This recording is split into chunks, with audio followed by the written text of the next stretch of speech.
Graças e paz, privilégio muito grande estar com os irmãos e irmãs nessa noite, uma honra e muito obrigado pelo privilégio. Eu gostaria de convidá-los a abrirem as suas Bíblias no Evangelho segundo João, no capítulo 4. Nós vamos ler a partir do versículo de número 19. Evangelho segundo João, capítulo 4, a partir do versículo de número 19. Senhor, disse-lhe a mulher, vejo que tu és profeta. Nossos pais adoravam neste monte. Vós, entretanto, dizeis que em Jerusalém é o lugar onde se deve adorar. Disse-lhe Jesus, mulher, podes crer-me que a hora vem, quando nem neste monte, nem em Jerusalém adorareis o Pai. Vós adorais o que não conheceis, nós adoramos o que conhecemos, porque a salvação vem dos judeus. Mas vem a hora, e já chegou, em que os verdadeiros adoradores adorarão o Pai em espírito e em verdade. Porque são estes que o Pai procura para seus adoradores. Deus é espírito, e importa que os seus adoradores o adorem em espírito e em verdade. Amém. Muito bem, nós estamos com um tema que diz que o nosso compromisso é a adoração. E nós fazemos muito bem em ter a adoração como um compromisso, porque é exatamente isso que Deus está procurando, adoradores. Essa frase de Jesus, ela nos remete a uma busca de Deus. É interessante que as Escrituras nos advertem, não poucas vezes, para que nós busquemos a Deus. Mas aqui, Jesus diz que Deus também está numa busca. Que da mesma forma como Ele nos exorta a buscá-lo de todo o coração, buscar-me-eis e me achareis quando me buscardes de todo o coração, da mesma forma como Ele nos adverte a buscá-lo em todo o tempo, o Senhor Jesus nos revela que o Pai também tem uma busca em relação a nós. E a busca que Ele tem em relação a nós é a busca por adoradores. Deus busca adoradores. Por isso, uma reunião que tem como motivo e como tema compromisso, adoração, ou a adoração como compromisso, é um evento, um encontro que está no centro da vontade de Deus. Porque é isso mesmo que Deus quer. Deus quer adoradores. Deus também tem uma busca. Ele busca por adoradores. E é interessante que Jesus fala essa palavra no meio de uma conversa, no meio de um diálogo. Ele está tendo um diálogo com uma mulher da região de Samaria, uma mulher marcada pela sua própria comunidade, por isso que ela está indo buscar água ao meio-dia ou por volta do meio-dia. Normalmente as mulheres vão na parte da manhã, antes que o sol se torne insuportável, mas ela está indo buscar num horário impróprio, o que demonstra que havia um problema entre ela e a sua comunidade. De alguma maneira ela fora banida da comunidade e ela não podia mais acompanhar as mulheres. E aí ela está no pior horário buscando água para si e para tantos quantos estivessem dependentes dela. E Jesus começa um diálogo com essa mulher, um diálogo longo, profundo, rico. Essa mulher é uma mulher extraordinária. Se você tiver curiosidade e tempo para se dedicar a estudar esse texto, você vai descobrir que Jesus está conversando com uma mulher extraordinária, muito acima da média da sua época e muito além do seu tempo. Uma mulher realmente extraordinária. E aí, no meio dessa conversa, essa mulher, diante de algumas revelações que Jesus Cristo vai fazendo acerca de si, faz uma pergunta de cunho eminentemente teológico e que resume uma disputa que há entre o povo dela e o povo de Jesus, entre o povo de Samaria e o povo de Israel. E a pergunta é: onde devemos adorar a Deus? Onde Deus quer ser adorado? Onde Deus deve ser adorado? porque o povo dela adorava a Deus no Monte Gerizim, e o povo de Jesus adorava a Deus em Jerusalém. Eles passaram, o povo dessa mulher, o povo de Samaria, passou a adorar a Deus no Monte Gerizim, porque houve uma cisão em Israel, e Israel se dividiu em 2 reinos. Um reino ocupou 10 tribos e outro ocupou 2 tribos.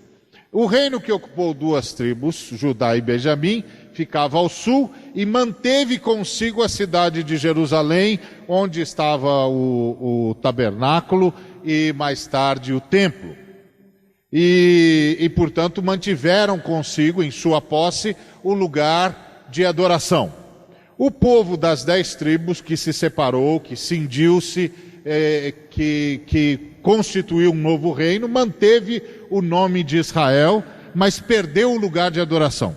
E aí então os seus líderes decidiram criar um novo lugar de adoração, até porque isso seria um fator excepcional, estratégico, para manter a unidade do novo reino. Para manter a unidade do novo reino, o povo não podia ficar atravessando a fronteira para ir para Jerusalém adorar. Então eles criaram um novo lugar de adoração, no Monte Gerizim. Evocaram o fato de que Deus era conhecido como o Deus das montanhas, que é o primeiro significado do termo El Shaddai, o Deus das montanhas, e disseram então que o monte onde Deus devia ser adorado era o Monte de Gerizim. E assim constituíram um novo centro de adoração para preservar a unidade do povo da nova nação de Israel, constituída pelas 10 tribos que romperam com Judá e com Benjamim. Bom, assim é a história. O tempo se passou, centenas de dias, de meses, de anos, séculos se passaram, e aí há esse encontro entre Jesus e esta mulher. E essa mulher então faz uma pergunta crucial: onde, afinal de contas, Deus quer ser adorado? Onde Deus deve ser adorado? Qual é o lugar de adoração de Deus? Os nossos anciãos dizem que é aqui, neste monte, o Monte Gerizim. E vocês dizem que é em Jerusalém. Afinal de contas, onde é que Deus quer ser adorado? Era quase como uma defesa dela, era quase como se ela dissesse: olha, todo mundo vive a me atacar, mas ninguém sabe nem ao menos onde é que Deus deve ser adorado. E aí Jesus dá a resposta que nós acabamos de ler, dizendo que o lugar é Jerusalém, porque a salvação vem dos judeus, porque os judeus sabem a quem estão adorando e sabem como adorá-lo. Mas acrescenta um dado absolutamente novo. Quando Jesus respondeu àquela mulher que o lugar era Jerusalém, quando Jesus respondeu àquela mulher que a salvação vinha dos judeus, que os judeus é que sabiam quem estavam adorando, porque a salvação vinha deles, ele não disse nada que ela não esperasse ouvir. Afinal de contas, ela estava conversando com um judeu e era absolutamente natural que ela ouvisse de um judeu que o lugar era Jerusalém. Era absolutamente natural que ela ouvisse de um judeu que os judeus é que sabiam como adorar a Deus, porque a salvação vem dos judeus. Até aí não havia nenhuma novidade, era absolutamente natural que um judeu respondesse assim. E ela certamente, quando fez essa pergunta para Jesus, já estava aguardando mais ou menos essa resposta. E essa resposta, se aí parasse, iria ser apenas e tão somente o reforço da tese de autodefesa que aquela mulher tinha sustentado ou tinha desenvolvido para se sustentar, que é assim mesmo, cada um puxa a brasa para a sua sardinha. Os nossos líderes puxam a brasa para a sardinha nossa, dizendo que é Gerizim, e vocês puxam a brasa para a vossa sardinha, dizendo que é Jerusalém, então continuamos na mesma. Mas então ela é surpreendida por uma informação que ela de fato não esperava. Nem ela, nem o seu povo, e nem o povo de Jesus, nem o povo de Jerusalém, nem os judeus. Ninguém esperava por aquela informação.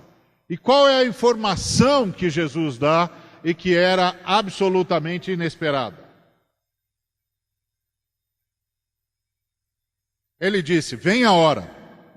E na verdade, a hora já chegou. Que nem aqui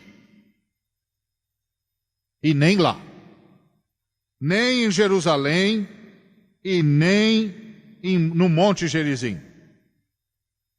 Vem a hora e já chegou, em que os verdadeiros adoradores adorarão o Pai em espírito e em verdade. O que isso significa? O que isso significa? Bom, isso em primeiro lugar significa que os endereços foram alterados. Quando essa mulher conversou com Jesus, ela conversou a partir de 2 endereços. Um endereço estava localizado no Monte Gerizim e o outro no Monte Sião. 2 endereços, 2 montes, 2 tabernáculos diferentes, 2 templos diferentes. 2 endereços plenamente localizáveis, com nome de rua, com mapa, com CEP. Qualquer um poderia chegar lá tendo um mapa na mão ou sabendo fazer as perguntas certas. Eram endereços, locais, prédios, edifícios, fáceis de ser localizados, extraordinariamente fáceis, que é uma grande virtude. Eu me lembro que uma vez eu estava conversando com um pastor da Assembleia de Deus numa cidade da Grande São Paulo, e ele disse: eu tenho aqui um projeto de evangelização da cidade e estou levando a cabo esse projeto. Eu disse: puxa, maravilha, qual é o projeto do irmão?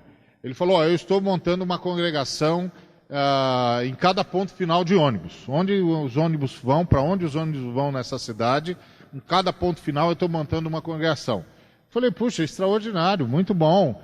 E ele disse: eu já estou começando a preparar uma campanha na cidade. E eu falei: qual é a campanha? A campanha é a seguinte: são vários outdoors que eu vou espalhar por toda a cidade. Eu disse: ótimo, e o que dirão esses outdoors? Dirão o seguinte, ele me disse: se você quer conhecer a Deus, pegue qualquer ônibus e desça no ponto final. Você vai encontrar a casa de Deus. Olha, fantástico. Eu falei: esse homem é um estrategista. Não é? Nada como ter endereço. Nada como ter endereço. Pegue qualquer ônibus e desça no ponto final. Por quê? Porque ele estava construindo congregações em cada ponto final da sua cidade. Isso é uma cabeça de evangelista extraordinária. Extraordinária. Porque aí a coisa mais fácil naquela cidade, para o povo que ele queria alcançar, era ir para a igreja.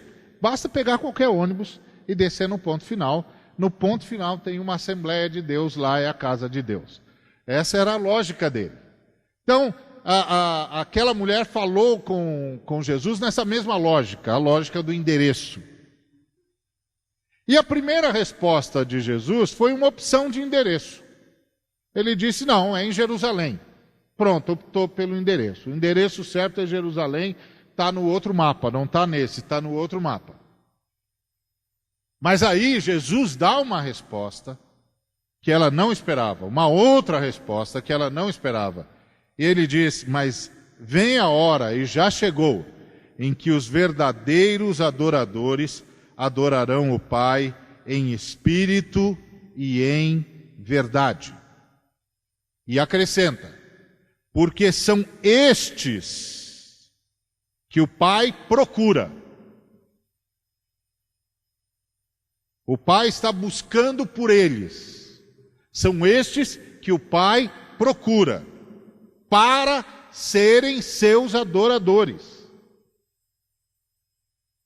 E aqui ele dá uma informação interessante, que Deus não é um Deus que quer simplesmente ser adorado. Deus é o Deus que determina quem vai adorá-lo e como. Há um tipo de gente que ele quer para seus adoradores, e é esse tipo de gente que ele está procurando. Então é ele que determina quem serão os seus adoradores. É muito interessante. Então a adoração a Deus não é adoração a um Deus que necessita de adoração. Porque se Deus fosse um Deus que necessita de adoração, qualquer adoração é bem-vinda. Qualquer adorador é bem-vindo. Mas Jesus está dizendo que não.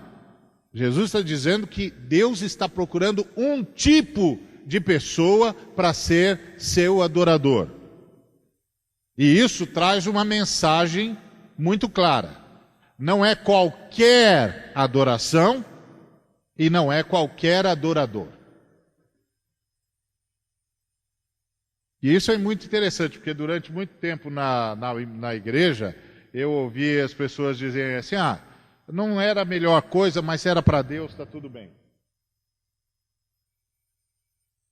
Ouvi muitas vezes, quando era garoto na igreja, o irmão que ia cantar e dizia, não tive tempo de ensaiar e tal, mas é para o senhor aceita e tal. Então, a lógica naquela época é, se você está adorando a Deus, está bom. Se você está adorando a Deus, está bom. Já está bom demais. Está adorando, já está bom. Mas o que Jesus está dizendo aqui é outra coisa. Jesus está dizendo que Deus procura para seus adoradores um tipo certo de pessoa. E que Ele determina a forma de adoração. O local de adoração. Vem a hora, e já chegou, em que os verdadeiros adoradores, então há adoradores falsos também, são aqueles que adoram ao Senhor num endereço que Ele não aprova. Então você pode perceber por essas frases de Jesus que Deus é um Deus difícil de adorar. Deus não é um Deus fácil de adorar. Um Deus fácil de adorar é um Deus que recebe qualquer adoração e qualquer adorador. Porque um Deus fácil de adorar é um Deus sedento de adoração. É um Deus que se alimenta de adoração. E aí um Deus que se alimenta de adoração, ele conta com a quantidade. O que vale é a quantidade. E quantidade, meu amigo, quantidade é uma coisa fantástica, porque quantidade é assim, chegou, entrou, tá dentro. É ótimo. O que vale é a quantidade, porque Deus necessita de adoração, e para haver adoração tem de haver adoradores. Então, quantos mais adoradores vierem, mais adoração vai ter, mais contente Deus vai ficar. Mas o Deus que Jesus Cristo está descrevendo aqui não é assim, não. O Deus que Jesus Cristo está descrevendo aqui é difícil de adorar, não é fácil de adorar, não. Porque Jesus diz que há verdadeiros adoradores, e se há verdadeiros é porque há falsos. E os falsos estão reprovados. Então qualquer adorador não vale, só os verdadeiros adoradores. E os verdadeiros adoradores, aqueles que adorarão o Pai, são os que adoram em espírito e em verdade. E por que estes adoradores adoram o Pai em espírito e em verdade? Porque são estes que o Pai procura para seus adoradores. Então, na verdade, é o Pai que determina quem são os seus adoradores e que tipo de adoração. Logo, Deus que Jesus Cristo está revelando não é um Deus sedento de adoração. Ele não se alimenta da adoração. Por isso ele não aceita qualquer coisa. Ele não é um sujeito com uma sede insaciável, que quanto mais água vier, melhor. Ele não é um sujeito com uma fome insaciável, que quanto mais alimento vier, melhor. Ele é o sujeito que come com qualidade. Que escolhe a comida que vai comer, o prato que vai saborear. E como? É uma coisa sofisticada isso aqui. E isso é muito interessante para nós percebermos, porque nós estamos aqui com um compromisso, a adoração. E se num primeiro momento estarmos aqui com um compromisso de adoração, parecia ser algo que realmente vai agradar a Deus, satisfazê-lo, ele vai dizer, puxa, que ótimo, maravilha, olha quanta gente querendo me adorar. Agora, depois que a gente lê Jesus, a jogada passa para o outro lado, que é, fica diante de nós, que assumimos o compromisso da adoração, a pergunta, será que Deus vai aceitar a nossa adoração? Será que nós somos os adoradores que Deus procura para seus adoradores? Será que Deus há de classificar-nos entre os verdadeiros ou entre os falsos adoradores? Então, como você pode perceber, essa descrição que Jesus vai fazendo para essa moça vai complicando o tema adoração. Vai complicando o tema adoração.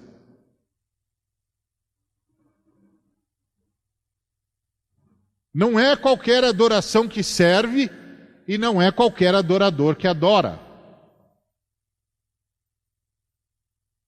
Vem a hora, e já chegou, em que os verdadeiros adoradores... Quem são os verdadeiros adoradores? Quem são os verdadeiros adoradores? Agora isso se tornou um problema para nós, porque nós estamos aqui com o compromisso da adoração. E isso significa que todos nós aqui estávamos nos candidatando a sermos adoradores. Agora estamos sendo desafiados a candidatar-nos a sermos os verdadeiros adoradores.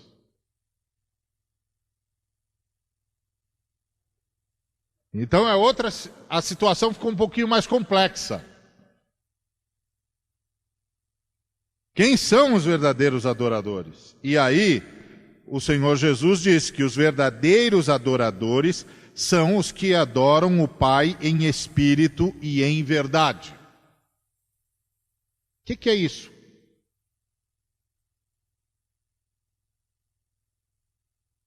Quando a moça começou a conversar com Jesus sobre adoração, ela fez uma pergunta: onde? Onde? Em que lugar? Em que lugar se deve adorar a Deus? Onde? E aí Jesus responde e lhe dá um novo endereço. E o novo endereço é em espírito e em verdade. E onde é isso? Que lugar é esse? Que lugar é esse chamado Espírito e Verdade? Onde é isso?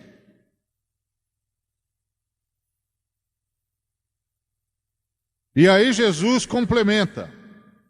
Jesus complementa dizendo, como se antevesse uma pergunta. A pergunta, mas como assim? Por quê? O que isso significa? Onde é isso? E ele responde dizendo, Deus é Espírito. E importa que os seus adoradores o adorem em espírito e em verdade. Então Deus está procurando adoradores que o adorem em espírito e em verdade, porque Ele é Espírito. Sei, mas nós não somos só Espírito.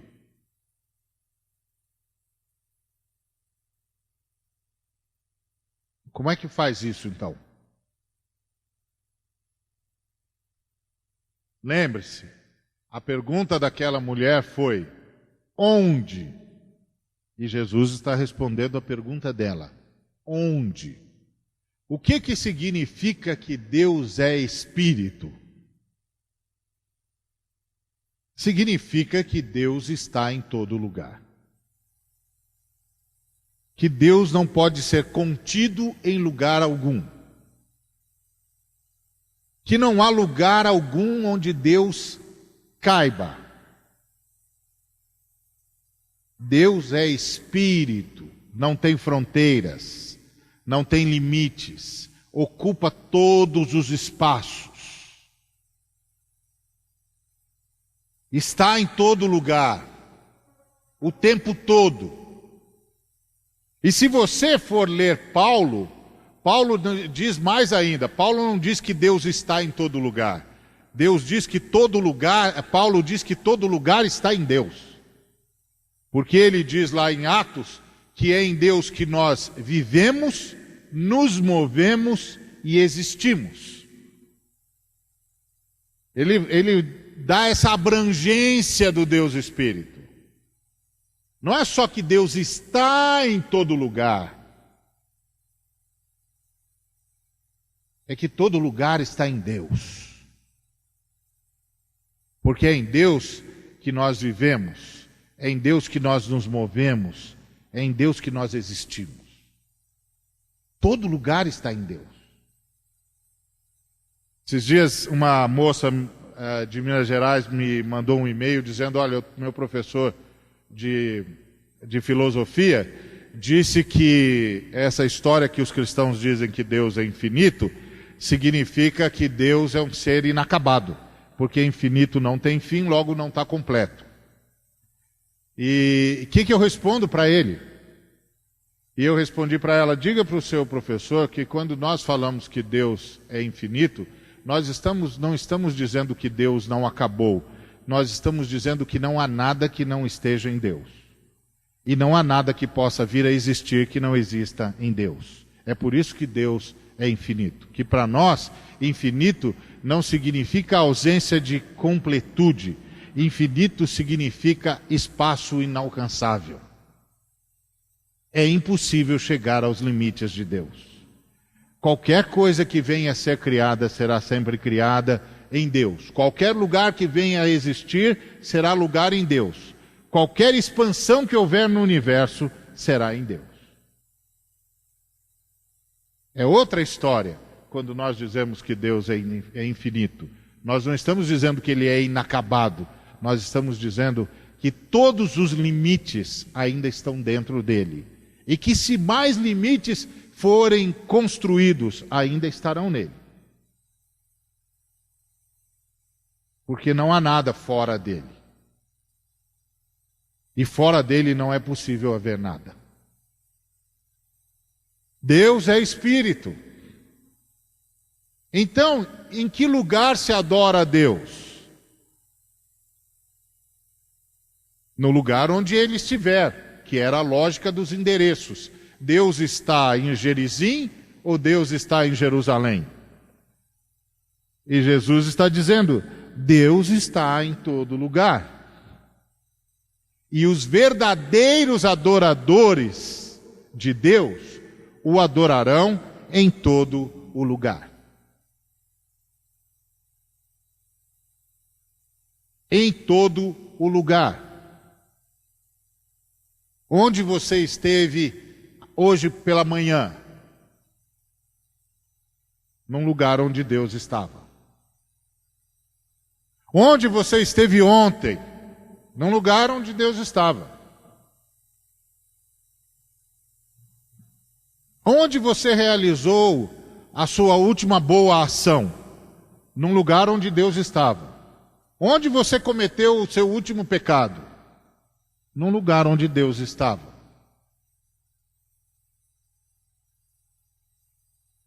Onde você falou a sua melhor palavra? Num lugar onde Deus estava. Onde você disse a pior? Num lugar onde Deus estava.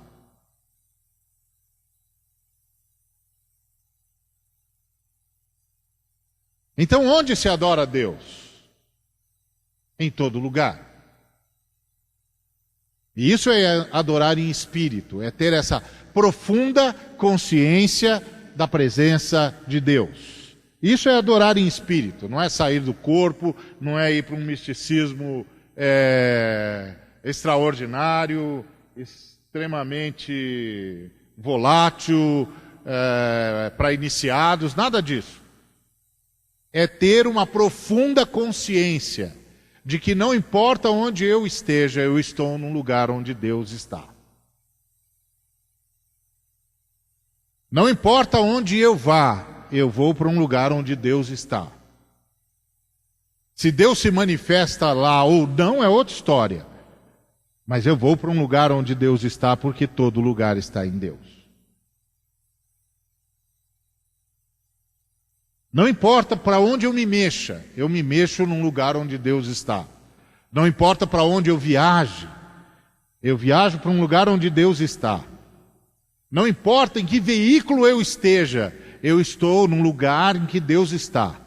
Não importa em que velocidade esse veículo esteja se locomovendo, ele está se locomovendo no lugar onde Deus está. E eu estou num lugar onde Deus está. Os verdadeiros adoradores de Deus são tomados por essa consciência. Tomados por essa consciência. Não importa onde eu esteja, não importa onde eu acorde, não importa para onde eu viaje, não importa em que lugar eu pise, não importa em que casa eu entre, eu estou na presença de Deus. Eu estou na presença de Deus. E isso é adorar Deus em espírito, é uma profunda consciência da presença de Deus. Profunda consciência da presença de Deus.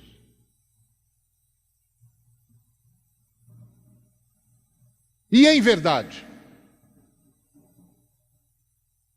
se adorar a Deus em espírito é ter essa profunda consciência da presença de Deus em todos os lugares, por onde quer que estejamos, passemos, seja em rápida velocidade ou nos demorando, não importa. O que é adorar a Deus em verdade? A ideia de adorar Deus em verdade é a ideia de adorar a Deus em tudo o que faz. Porque a ideia é que em cada um destes lugares, Gerizim ou Jerusalém, havia um ritual. Um ritual de adoração. E você tinha de se submeter a esse ritual. Não bastava estar no lugar, tinha de participar do ritual. Tinha de participar do ato de adoração. E qual é o ato de adoração? Nesse novo endereço que é todo lugar. O ato de adoração nesse novo endereço que é todo lugar é tudo que você fizer, é tudo que você pensar, é tudo que você disser, é tudo que você fabricar, é tudo que você parar para observar, é tudo que você parar para considerar, é tudo que você mexer, é tudo que você deixar de mexer. Esse é o novo ritual. Se fosse em Jerusalém, teria todo um ritual de passar pelo tanque das purificações, de oferecer o cordeiro, de queimar o cordeiro diante do altar, de permitir que o sumo sacerdote levasse a oferenda à presença de Deus. Tinha todo um ritual ao qual você tinha de se submeter. Você levava o seu sacrifício e entregava-o naquele ritual. Agora, o seu sacrifício é você mesmo. Rogo-vos pelas misericórdias de Deus, que apresenteis os vossos corpos por sacrifício vivo, santo e agradável. O sacrifício que você leva agora para esse lugar é você mesmo. Onde o seu corpo estiver, aí está o seu sacrifício. Onde o seu corpo estiver, é onde você está.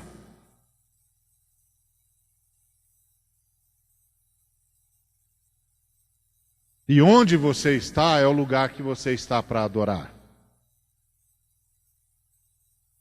Os verdadeiros adoradores adoram o Pai em todo lugar e em tudo o que fazem. Em tudo o que pensam, em tudo o que mexem, em tudo o que movem, em tudo o que decidem, em cada passo que dão. Os verdadeiros adoradores sabem que estão diante de Deus e não ousam fazer nada que não adore a Deus.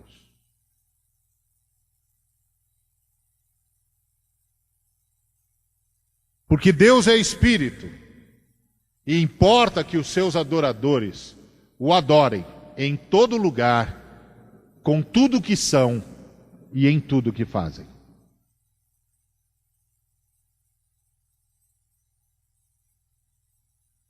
E aí?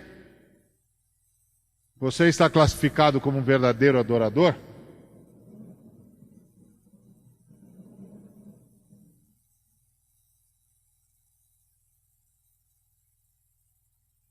Como é que você se classifica agora?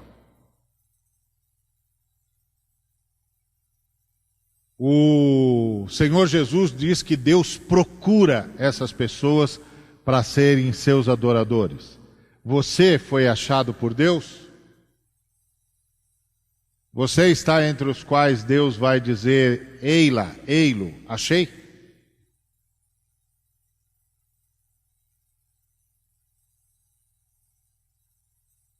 Você já pensou que na hora em que você estava dirigindo o seu automóvel e aquele moço, aquela moça, imprudentemente fechou você, você estava num lugar de adoração a Deus?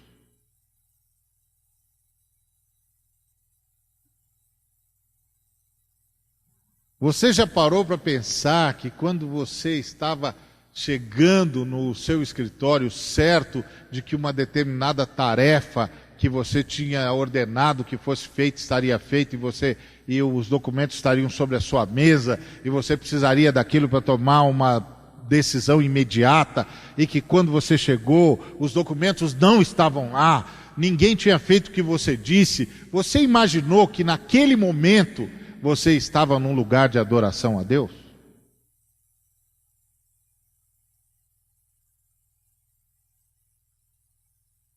Você já pensou que quando você estava ali, num lugar tranquilo, displicentemente, descansando, e você começou a ser tentado por alguém que começou a se aproximar de uma forma não muito conveniente, você imaginou que você estava ali num lugar de adoração a Deus?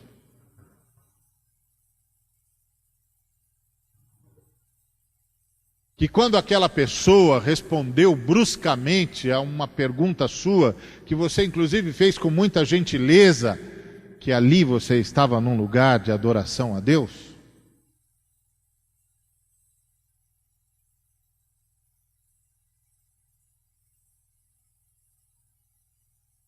Vem a hora, e já chegou, em que os verdadeiros adoradores adorarão o Pai em espírito e em verdade.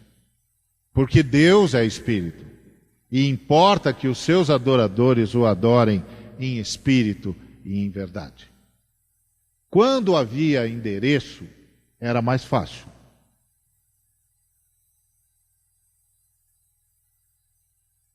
Era só ir sábado para Jerusalém.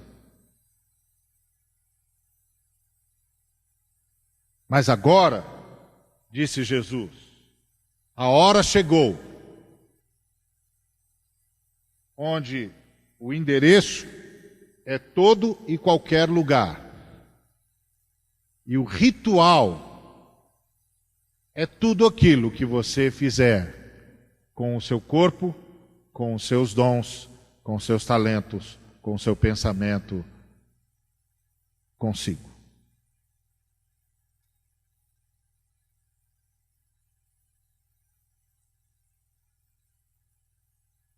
Em espírito e em verdade. Em todo lugar e em tudo que faz, com tudo que é. Porque agora o lugar é qualquer lugar, e o sacrifício é você mesmo.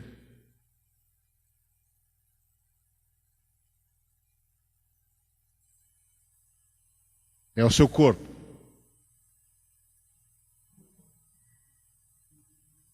É sua palavra. Tudo que fizerdes, fazei-o em nome do Senhor, para a sua honra e glória. Tudo que disserdes, seja sacrifício de louvor, que é o fruto dos lábios que confessam o seu nome. Em tudo dai graças. Digam apenas o que edifica. Porque Deus está em todo lugar e deve ser adorado em todo lugar. E o sacrifício é você mesmo. O seu corpo é um sacrifício vivo.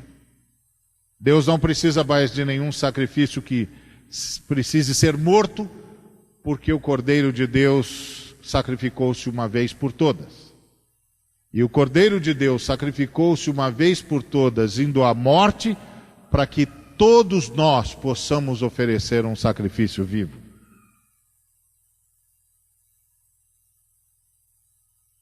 E então os nossos encontros aos domingos, aos sábados, os nossos congressos, eles têm de ser o ápice dos encontros que todos tivemos com Deus, em todo lugar. Precisam ser o ápice de toda a adoração que oferecemos a Deus, em tudo o que fizemos. Eu ouvi uma ilustração de um homem que trabalhava cavando buracos na rua.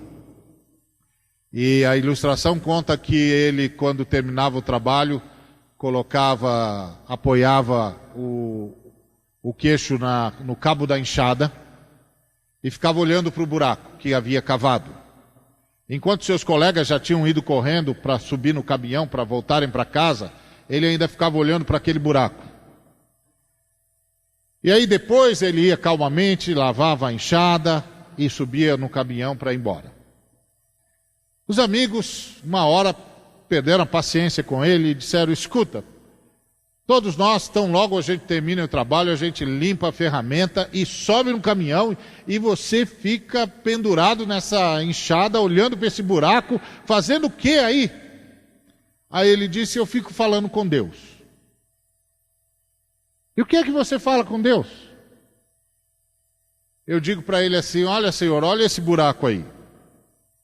Pode ter um buraco tão bom, mas melhor não vai ter não. Porque esse aí eu fiz para o Senhor. Eles pensam que eu estou trabalhando para eles, mas eu estou trabalhando para o Senhor. Olha como ele está certinho, não tem nada errado aí, Senhor. Eu quero que o Senhor olhe para ele e que o Senhor diga: valeu a pena investir nesse moço, porque ele sabe para quem trabalha, ele sabe o que fazer com o dom que tem, ele sabe a quem tem de agradar. Então, Senhor, eu quero que o Senhor receba todo o meu dia de trabalho, porque eu só trabalhei pensando na melhor forma de agradar ao Senhor naquilo que eu estava fazendo. Esse moço sabia o que é adorar o Senhor em espírito e em verdade, em todo lugar, em tudo que faz. E eu me lembro de uma moça que eu encontrei em São Luís do Maranhão, e ela disse para mim: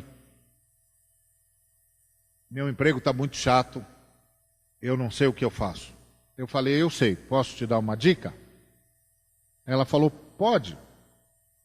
E é claro, ela me disse: porque eu quero mesmo é trabalhar para o Senhor e tudo. Eu falei: que bom, irmã, isso é maravilhoso. Querer trabalhar para o Senhor é maravilhoso. Então eu vou lhe dar uma dica. Ela disse: pois não, qual? Transforme o seu emprego num culto. Ela disse: como assim? Isso que eu disse, transforme o seu emprego num culto. Porque a Bíblia diz que os verdadeiros adoradores adoram a Deus em espírito e em verdade, em todo lugar e em tudo o que fazem. Transforme tudo o que você fizer num culto. Quando você for pegar uma folha de papel, pegue para agradar a Deus. Quando você for sentar para fazer a anotação, faça para que Deus se sinta agradado de você. E eu a encontrei 1 ano depois, voltei para pregar no mesmo congresso, e eu disse: então, minha irmã, e ela estava radiante e disse: me tornei a melhor funcionária, estou feliz, estou alegre, transformei o meu departamento num culto. E isso está irradiando para todos os lugares. E eu estou conseguindo trazer os meus amigos para o conhecimento de Jesus. E eu disse: olha só, você já está trabalhando para Jesus antes do que esperava. Porque são estes os adoradores que Deus procura. E o que é que isso significa? Que haverá lugares onde você não poderá mais estar, porque lá Deus não vai aceitar a sua adoração. Porque lá você não vai conseguir adorá-lo. Vai haver viagens que você não vai mais poder fazer, porque lá Deus não vai aceitar ser adorado. Porque o Deus que Jesus Cristo revelou aqui não é um Deus sedento de adoração. É um Deus sedento de adoradores. Deus não se relaciona com o que eu e você falemos para Ele. Deus não se relaciona com o que eu e você cantemos para Ele. Deus não se relaciona com o que eu e você apresentemos a Ele. Deus se relaciona com você.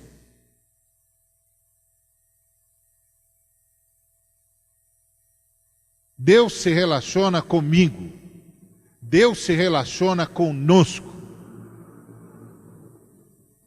E é o nosso relacionamento com Ele que dá significado para o que nós cantamos, para o que nós dizemos, para o que nós fazemos, para o que nós apresentamos. Deus não está atrás de adoração. Deus está atrás de adoradores.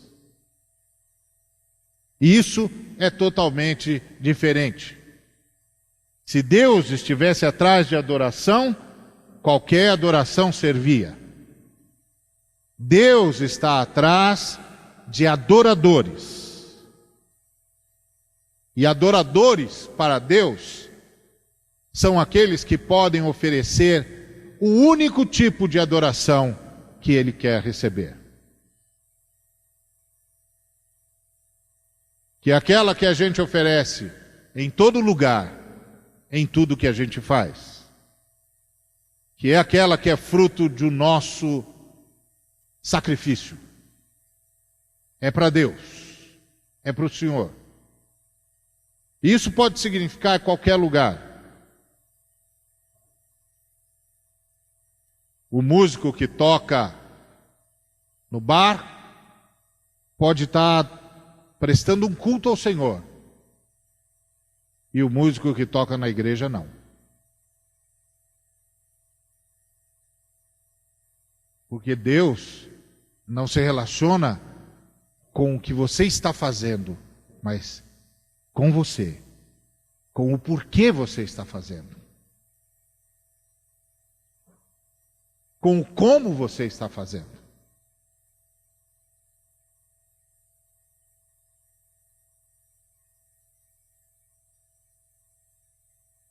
É outra questão. E como o nosso compromisso é adoração, essa instrução de Jesus é vital.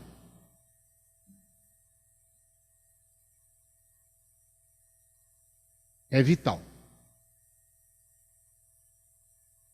Não é o que você diz, é como você diz. Não é o que você faz, é da onde você faz. É na presença de quem você faz. É a partir de que consciência você faz.